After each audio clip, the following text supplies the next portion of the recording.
Hi అండి. అందరూ ఎలా ఉన్నారు? బాగున్నారా? నేనైతే చాలా బాగున్నాను. మీరందరూ కూడా చాలా చాలా బాగుంటారని అనుకుంటున్నాను. ఎందుకో ఇలా కూర్చున్నాను కానీ బయట కూర్చున్నాను. చూడండి పైన చంద్రుడు చూస్తూ, చుక్కలు చూస్తూ కూర్చున్నాననమాట.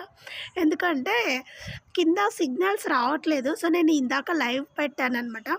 సో, అది కూడా అదే ఈరోజు ముక్కోటి ఏకాదశి కదా! సో, మరొక్కసారి లేట్‌గా వస్తుంది ఈ వీడియో. అయినా సరే చెప్తాను. సో, అందరికీ ముక్కోటి ఏకాదశి శుభాకాంక్షలు. ఫస్ట్ టైం లైవ్ పెట్టాననమాట. సో, అది కూడా భయపడుకుంటే పెట్టానులేండి. ఆహ్, భయం ఎందుకు అంటే, నేనేం చెప్తానో ఏంటో అంటే నాకు తెలీదు. సో, ఎలా మాట్లాడాలో వీడియో ఆన్ చేసి, లైవ్ ఆన్ చేసి మామూలుగానే నాకు మాట్లాడడం చాలా తక్కువగా మాట్లాడతాను. ఆహ్, అంటే మనుషులతో అయినా సరే, ఎవరితో అయినా నేను చాలా తక్కువ లిమిట్‌లో మాట్లాడతాను. సో, నా పని నేను చేసుకొని మిగతా టైంలో నేను ఏదైనా చేయగలనా, ఏదైనా చేస్తానా లేదా అన్న ఉద్దేశంతో నేను అప్పుడప్పుడు నేను ఎక్కువగా ఆలోచించేది ఏంటి అంటే, ఎప్పుడు నేను ఒంటరిగా ఉండడానికే ఇష్టపడతాను. సో, గుంపులో ఉండడం కంటే నాకు ఒంటరిగా సింగిల్‌గా ఉండి, సో, నా పనులు నేను సైలెంట్‌గా చేసుకొని కొంతమందికి నచ్చుతుంది, నచ్చదు. పైగా నాకు మాటలు ఎక్కువగా చెప్పడం రాదండి. సో, నేను అది కూడా ఆలోచిస్తాను. ఒకటికి 10 సార్లు ఏదైనా మాట్లాడాలి అన్నా కూడా ఒక్కొక్కసారి కోపం వచ్చినప్పుడు అన్నీ అనేస్తాను. సో, అది ఏదైనా సరే ఉన్నా, అన్నా, అనుకున్నా, అనుకోకపోయినా సరే, వాళ్ళని తిట్టుకున్నా, తిట్టుకోకపోయినా ఏది చేసినా సరే. సో, నేను ఇవన్నీ ఎందుకు చెప్తున్నానంటే మీతో మాట్లాడాలని. నేను లైవ్ ఇంతకుముందు అంటే ఈరోజు లైవ్ పెట్టింది కూడా నేను మాట్లాడాలని. కానీ నాకు ఈరోజు అస్సలు ఈ క్లైమేట్ సహకరించట్లేదు. పైగా ఫుల్ చలి ఉంది పైన. పర్లేదు కింద మాట్లాడితే టీవీ సౌండ్ వస్తుంది. పైగా నేను అందరూ ఉంటే మాట్లాడలేను. సో, ఇలా ఒంటరిగా ఉంటే మాట్లాడతాను. అదనమాట. అందుకోసం కూడా పైకొచ్చాను. ఇంకా మీకు చెప్పాను కదా! ఎలాగో ఈరోజు అస్సలు బాగా సతాయిస్తుంది సిగ్నల్స్. అసలెప్పుడు కాదు. ఎప్పుడో ఒకసారి అవుతుంది. ఎంత వర్షం వచ్చినా సరే ఫుల్లు సిగ్నల్స్ ఉంటాయి. అదేంటో ఈరోజు వర్షం లేదు, ఏం లేదు. కానీ చలి ఉంది. అలాగే గాలి కూడా ఉంది. కానీ నెట్ రావట్లేదు. కాల్స్ కూడా స్లోగా ఎళ్తున్నాయనమాట. ఎందుకో బాగా సతాయిస్తుంది ఫోను. నిన్న మొన్న కూడా అంటే 3 డేస్ బ్యాక్ కూడా నా ఫోను అదుంటుంది కదా! పవర్ అదే బ్యాటరీ. ఆ బ్యాటరీ కూడా బాగా సతాయిచ్చిందనమాట. అందుకే నేను వీడియోస్ కూడా తీయలేకపోయాను. ఎప్పుడో కొత్తలో ఇలా కూర్చొని ఊరికే మాట్లాడాను. నేను ఎప్పుడు అనుకుంటాననమాట, ఊరికే మాట్లాడి ఏం చేయాలి? ఏం మాట్లాడాలి? ఏం చెప్పాలి? సో, మీరు ఏదైనా క్వెషన్స్ అడుగుతూ ఉంటే కదా! నేను చెప్పేది మహా అంటే బావుంది, నచ్చింది అంటే నేను ఎక్కడికైనా ప్లేస్ పెడితే బావుంది అంతే అండి. సో, నేనేం మాట్లాడాలో నాకు తెలియక సో, పైకొద్దాము. అలా చల్లగా ఫుల్లు చల్లగాలి. నేను అక్కడంతా తిప్పి చూపిస్తాను. నేను లైటింగ్ పెద్దగా ఉండదు గదా! పైన మిద్దె పైన కూర్చొని మాట్లాడుతున్నాను. చూడండి ఒకసారి. ఇదిగోండి మిద్దె పైన కూర్చొని మాట్లాడుతున్నాను. ఇక్కడేమో టార్చ్ పెట్టుకున్నాననమాట. నా మొహం కనపడడానికి. నా మొహం కనపడాలి కదా చీకట్లో. సో, అందుకని ఇలా టార్చ్ వెలుగులో పెట్టుకొని మాట్లాడుతున్నాను. ఫుల్లు చీకటిగా ఉంది. సో, చలి కూడా అలాగే ఉందనమాట. పైగా మిద్దె పైన కదా ఫుల్లు గాలి పడుతూ ఉంది. ఇది మన ఇల్లు. సో, అటుపక్క లైటింగ్ అది ఉంటుందనమాట లైటింగ్. సో, దానివల్ల కూడా చూడండి ఆ మొహం అస్సలు కనపడదు. ఇక్కడ టార్చ్ కూడా డౌన్ అయిపోతుంది. అందుకనే కొద్దిసేపు మాట్లాడదాము, ఏదైనా చెప్తాము అన్న ఉద్దేశంతో చెప్పలేదు. సో, నేను రోజు వీడియోస్ ఎందుకు పెట్టలేనంటే ఒక్కొక్కసారి పని చేయగానే అలసిపోతాను. ఇంకా పడుకుంటాను. పడుకునే నేనేం నిద్రపోను. నాకెప్పుడు చూడు పనే గుర్తు వస్తూ ఉంటుంది. ఏదైనా పెట్టడానికి ఆలోచిస్తూ ఉంటాను.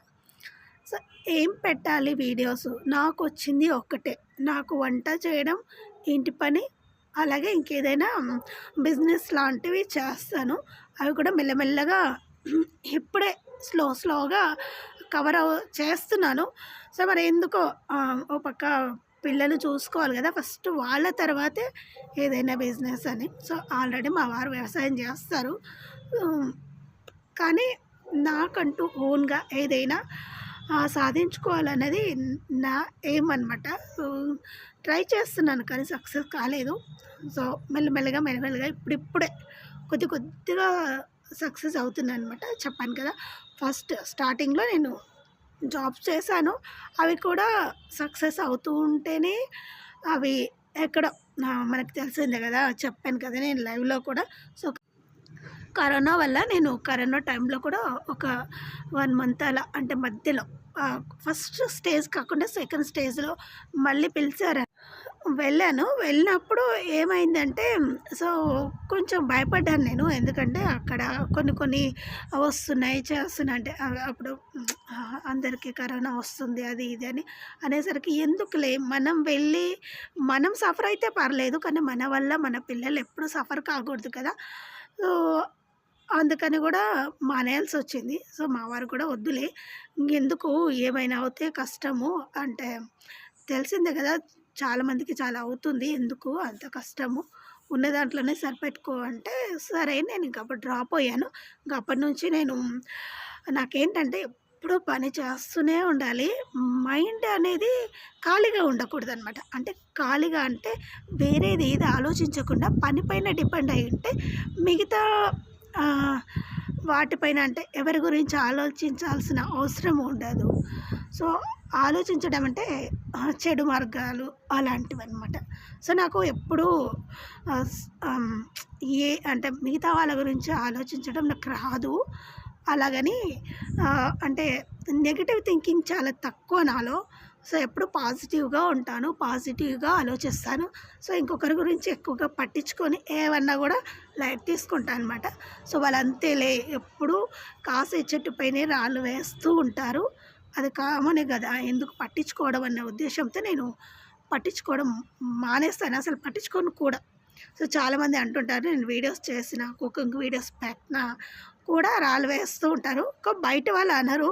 సో, మన వెన్నెనకే అంటే మన వెనకే ఉండి వెన్నుపోటు పొడుస్తూనే ఉంటారనమాట. అయినా నేను అస్సలు పట్టించుకోననమాట. ఎవరిని ఏమన్నా పట్టించుకోను. చేస్తూనే ఉంటాను. సక్సెస్ అయినా కాకపోయినా నా పని నాకు చేయడం ఇష్టం. నేను ఎవరి కోసమే చేయట్లేదండి. నా కోసం నేను. నా మనసు తృప్తి కోసం అది సక్సెస్ అవుతానా? లేదా? అది తర్వాత క్వెషన్ అనమాట అది. సో, నాకు ఏదో ఒకటి చేస్తుండాలి. ఎప్పుడు నేను పని చేస్తున్నా అన్న ఉద్దేశ్యం అంటే నాకు రావాలి. నేను ఖాళీగా లేను. సరే ఏదో ఒకటి ట్రై చేస్తున్నాను కదా! అన్న థాట్‌లో నేను ఉండాలి. అన్న ఉద్దేశ్యంతో నేను ఉండాలి. అంటే నా మైండ్‌కి నేను అది చెప్పుకోవాలి. సో, నువ్వు ఊరికే లేవు కదా! ఏదో ఒకటి ట్రై చేస్తున్నావు కదా! ఇంట్లో ఖాళీగా లేవు కదా! అని నన్ను నేను ఊరుకోబెట్టుకోవడం కోసం అంటే నా మనసుని శాంతి పరచడం కోసం నేను అలా వీడియోస్ చేస్తున్నాననమాట. అది కారణం. సో, పని లేక కాదు. ఈ యూట్యూబ్ చేయడం అంత తేలికేం కాదండి. సో, పని చేసుకోవాలి. పని చేస్తూ వీడియో తీసుకోవాలి. వీడియో తీసిన తర్వాత దానికి మెంటల్ స్టామినా చాలా కావాలనమాట.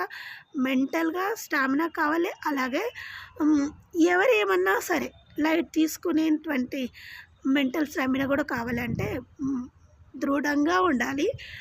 ఎవరన్నా అంటున్నారు మనం ఎందుకు వాళ్ళు అనడం పడాలి, మేము ఎందుకు చేయాలి అని అనుకోకుండా చేయాలన్నమాట.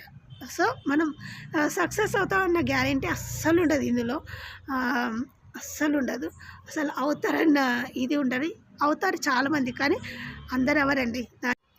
సో, కారణం అదే అనమాట. సో, చాలా రోజుల తర్వాత నేను మాట్లాడుతున్నాను. ఇది సో, అంతే అండి ఈరోజు. ఎందుకంటే ఈ బ్యాటరీ ఉంది కదా! ఇది అయిపోతూ ఉందనమాట. సో, నేను ఎక్కువసేపు నా మొహాన్ని కనపడదు. ఇంకా కొద్దిసేపు అయితే ఇది తగ్గిపోతది. ఈరోజుతో ఈ వీడియో ఎండ్ చేస్తున్నా అండి. ఏదైనా నేను తప్పు మాట్లాడినా సరే, ఎవరి మనసు నొప్పి పెట్టినా అయినా సరే, అంటే నొప్పించినా అయినా సరే, సో, నాకు ముఖ్యంగా మనసులో అయినా సరే, బాధించినా అయినా సరే, బాధపడ్డా అయినా సరే ప్లీజ్ ఎక్స్క్యూజ్ చేయండి. అలాగే ప్రతి ఒక్కరు ప్లీజ్ లైక్ చేయండి. అందరూ వీడియోస్ చూస్తున్నారు కానీ 1, 2 లైక్‌లు వస్తున్నాయి. ఇంకొంచెం మీరు చెప్పండి. ఇలా చెయ్యి, అలా చెయ్యి అంటే ఇది చేయండి, అది చేయండి అని చెప్తే బాగుంటుందేమో. అంటే మీకు ఏది సో, అంతే అండి వీడియో. మీకు ఈ వీడియో నచ్చితే లైక్ చేయండి, షేర్ చేయండి. అలాగే సబ్స్క్రైబ్ చేయడం మాత్రం అస్సలు మర్చిపోకండి. అలాగే మీ ఫ్రెండ్స్ అండ్ ఫ్యామిలీ మెంబర్స్ గ్రూప్‌లో కూడా మన ఛానల్‌ను షేర్ చేయండి. ఇంకేంటంటే సో, మరి నెక్స్ట్ వీడియోలో కలుసుకుందాం. అంతవరకు ఉంటాను. బాయ్. సో, ఉసిరికాయ పచ్చడి పెట్టాను. సో, అది ఇప్పుడు యాడ్ చేస్తాను చూసేయండి. ఈ ఉసిరికాయలు వచ్చేసి నాటు ఉసిరికాయలండి. అంటే మామూలు బయట దొరికే ఉసిరికాయలు వేరు, ఈ ఉసిరికాయలు వేరుగా ఉంటాయన్నమాట. సో, ఇవి మా కాలనీలో ఒకరింట్లో చెట్టుకు కోస్తూ ఉన్నారు. సో, నేను అడిగితే ఇచ్చారనమాట. దాదాపు 2 కిలోల వరకు ఇచ్చారు. కాకపోతే దాంట్లో అవి కింద పడేసరికి అవన్నీ కొన్ని పాడైపోయి, కొన్ని విరిగిపోయినాయి. అందుకని పాడైపోయినవన్నీ పక్కకు తీసి కొన్ని ఇంకా పనికొచ్చేవి కొన్ని గిన్నెలో పక్కకు పెట్టాను. సో, తర్వాత యూజ్ చేసుకోవచ్చు. దేనికైనా సరే హెయిర్‌కి కానీ అంటే హెయిర్ ప్యాక్ అలాంటి వాటికి యూజ్ చేసుకోవచ్చు అనే ఉద్దేశంతో పక్కన పెట్టేసాననమాట. ఇవి మాత్రం బాగా కడిగి తర్వాత తడి లేకుండా ఆరబెట్టి తర్వాత ఘాట్లు పెట్టుకొని కూడా ఇవి దాదాపు చాలాసేపు ఆరబెట్టానండి. ఎందుకంటే మేబీ చిన్నగా పొరపాటున కూడా తడి ఉంటే మనం పెట్టిన పచ్చడంతా వేస్ట్‌గా అయిపోతుందన్న ఉద్దేశంతో నేను నిన్న నైట్ నిన్న మధ్యాహ్నం అలా అంటే ఇది నిన్న పెట్టలేదండి పచ్చడి. దాదాపు 1 వీక్ అయింది పెట్టి కూడా. సో, నేను అప్పటి నుంచి అప్‌లోడ్ చేద్దాం అనుకుంటున్నాను. చెప్పాను కదా ఫోన్ ప్రాబ్లమ్ వల్ల ఇది అప్‌లోడ్ చేయలేక కుదరలేదు. సో, అలా బాగా కడిగేసి ఆరిన తర్వాత బాగా అంటే ఒక్క చుక్క తడి కూడా లేకుండా ఆరిన తర్వాత ఘాట్లు ఎలా పెట్టానో మీకు జస్ట్ షాంపుల్ చూపించాను. ఘాట్లు పెట్టాక కూడా నేను ఆరబెట్టానండి చాలాసేపు. సో, ఆరిన తర్వాత ఇప్పుడు నేను 4 కప్పుల ఉసిరికాయలు తీసుకుంటున్నాను. సో, అవి 4 కప్పులే అయ్యాయి. సో, కొన్ని కూడా ఎక్కువ అయ్యాయి. సరిపోతుంది. ఎందుకంటే అక్కడక్కడ గ్యాప్స్ వస్తాయి కాబట్టి 4 కప్పుల కంటే కొన్ని ఎక్కువ ఏం కాదు. 4 కప్పులతోనే సమానం అనమాట. నేనైతే ఇవి నాటు ఉసిరికాయలు కాబట్టి పెట్టానండి. మీరు కావాలంటే మామూలు ఉసిరికాయలు కూడా దొరుకుతాయి కదా, హైబ్రిడ్ ఉసిరికాయలు. అవైతే కొంచెం జ్యూసీగా కనిపిస్తాయి. ఇవి కాస్త ఎండిపోయినట్టుగా అనిపిస్తున్నాయి మీకు, కానీ ఎండిపోలేదు. చాలా పుల్లగా ఉన్నాయన్నమాట. మామూలు అంటే హైబ్రిడ్ ఉసిరికాయలకి వీటికి అవి కొంచెం జ్యూసీగా కనిపిస్తాయి. ఇవి జ్యూసీగా ఉండవు. అలాగే ఇంకొంచెం ఇవి పుల్లగా కూడా ఉంటాయి. 4 కప్పులు తీసుకున్నాను కానీ 4 కప్పులకు కొన్నే మిగిలాయి. పెద్దగా 4 కప్పులతోనే సమానం అయిపోతాయి కాబట్టి వీటికి మనం నేను ఒక పావు కిలో అంతా నూనె తీసుకున్నాను. అది కూడా వేరుశనగ నూనె, అదే బుడ్డల నూనె అంటారు కదా, సో పల్లి నూనె కూడా అంటారు. సో, ఆ నూనె తీసుకొని పావు కిలో కంటే కొంచెం ఎక్కువనే ఉంటుందిలేండి. సో, వాటిలో నేను కొన్ని వేయించి పెట్టుకున్నాను అనమాట. నేను ఎక్కువ నూనె తీసుకోలేదు. మేబీ ఎక్కువైపోతుందేమో అన్న ఉద్దేశంతో నేను కొంచెం పచ్చడిలో మరీ హైగా వెయ్యనండి నూనె, కొంచెం తక్కువగానే వేస్తాను. మరీ ఆ నూనె సరిపోలేదు అనుకుంటే మనం తర్వాత వేసుకోవచ్చు. ఇవి బాగా అందులో వేయించి పెట్టుకోవాలి. అంటే గోల్డెన్ బ్రౌన్ వచ్చేంత వరకు వేయిస్తే సరిపోతుంది. లేదా ఒకటి మనకు ఆల్రెడీ తెలిసిపోతుంది అవి వేగిపోయాయి అన్న అది కలుగుతుందనమాట మనకు. అవి బాగా అంటే బంగారు రంగులో వేగిపోతాయి. అలాగే కొంచెం టైం పడుతుంది. మనం ఇక్కడే ఉండి వేయించి పక్కకు పెట్టుకోవాలి. సో, మనం వేయించే గంటకు కానీ అలాగే ఇవి తీసి పెట్టుకుంటాం కదా మనం వేగిన తర్వాత ఉసిరికాయలు, తీసి పెట్టుకునేటువంటి స్టీల్ గిన్నెలకు కూడా మనకి ఎలాంటి తడి లేకుండా కాసేపు ఎండలో పెట్టుకున్నా సరే, లేదా తడి లేనిది తీసుకొని బట్టతో తుడుచుకొని అప్పుడు కూడా కాసేపు అయ్యాక ఎండిన తర్వాత పెట్టుకున్నా మనకు తడి అలాగే లేకుండా చూసుకుంటే బూజు అలాంటివి రావన్నమాట. జస్ట్ తడి లేకుండా చూసుకుంటే చాలండి. పచ్చడి చాలా అంటే చాలా నెలలు ఉంటుంది. అలాగే 1 ఇయర్ అయినా కూడా ఉంటుందన్నమాట. లేదు మనకు నమ్మకం లేదనుకుంటే ఫ్రిడ్జ్‌లో పెట్టుకోవచ్చు. నేనైతే ఏ పచ్చడి ఫ్రిడ్జ్‌లో పెట్టనండి. అన్నీ బయటనే పెడతాను. సో, ఇన్‌స్టంట్‌గా చేసే టమాటా పచ్చడి కూడా నేను బయటనే పెడతాను. దాదాపు 6 మంత్స్ లేదా 1 ఇయర్ వరకు ఉంటుంది. మా ఇంట్లో ఎక్కువగా నేను 1 ఇయర్ వరకు వచ్చేంత ఎక్కువ మోతాదులో పెట్టననమాట పచ్చళ్ళు. సో, దాదాపు 6 మంత్స్, 3 మంత్స్ లోపు అయిపోతాయి. చూసాను కదా ఇట్లా అన్నీ బాగా చల్లగా అయిన తర్వాత సో, అవి అంటే ఒక కప్పు కారము, అలాగే ఒక కప్పు కంటే కొంచెం 3/4 ఉప్పు తీసుకున్న తర్వాత పావు భాగం కంటే తక్కువ మెంతి పొడి, కొంచెం పసుపు కలర్ కోసం తీసుకున్నా అండి. ఈ పొడులన్నీ నేను బాగా చల్లగా అయ్యేంత వరకు పెట్టుకొని చల్లగా అయిన తర్వాతనే కలుపుకోవాలి. మనం కారం, ఉప్పు అలాగే మెంతి పొడి వేసుకొని బాగా అన్నిటికీ కలిసేలాగా కలుపుకోవాలి. సో, నేను ఇంతకుముందు చెప్పడం మర్చిపోయాను. అదే మనం ఇవి వేయించి పెట్టుకున్నటువంటి నూనె ఉంది కదా, సో ఆ నూనెలో స్టవ్ ఆఫ్ చేసిన తర్వాత ఇంగువ వేసాను. సో, మీరు కావాలంటే ఇంగువ వద్దు అనుకుంటే వెల్లుల్లిపాయలు కూడా వేసుకోవచ్చు. నేను వెల్లుల్లిపాయలు వేయకుండా ఇంగువ మాత్రమే వేసాను అనమాట. వేసిన నూనెను బాగా చల్లగా అయిన తర్వాత మాత్రమే మనం కలుపుకోవాలండి. అన్నీ చల్లగా ఉండాలి. సో చల్లగైన తర్వాత ఇప్పుడు మనం కలుపుకున్నటువంటి ఈ మిశ్రమంలో వేసి అది కూడా బాగా అన్నిటికీ మిక్స్ అయ్యేలాగా వేసుకోవాలి. ఎందుకు అంటే ఏదన్నా ఇంకొంచెం మనకు నూనె తక్కువైంది అన్నప్పుడు 3 డేస్ తర్వాత మనకు తెలిసిపోతుంది నూనె తక్కువైందా లేదా అని.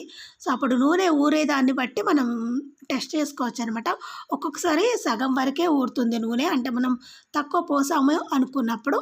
ఒక్కొక్కసారి ఫుల్లుగా ఊరిపోతుంది. ఫుల్లుగా ఊరిందంటే అప్పుడు నూనె సరిపోయిందని అర్థము. ఇంకొంచెం నూనె పడుతుంది. కానీ నేను కొంచెం తక్కువ పోసాను. సో ఇప్పుడు ఈ పచ్చడి కలిపినదంతా ఒక డబ్బాలోకి తీసి పెట్టుకుంటున్నాను. ఆ డబ్బా కూడా తడి లేకుండా బాగా ఆరబెట్టి పెట్టుకున్నటువంటి దాంట్లోనే తీస్తున్నా అండి. నేనైతే ప్లాస్టిక్ డబ్బాలోనే పెట్టాను. ఎందుకంటే నా దగ్గర అంత పెద్ద గాజువి కానీ అలాగే పింగాణి పాత్రలు లేవన్నమాట. సో 3 డేస్ తర్వాత ఇలా అయింది. నచ్చితే తప్పకుండా లైక్ చేయండి. సబ్స్క్రైబ్. నెక్స్ట్ వీడియోలో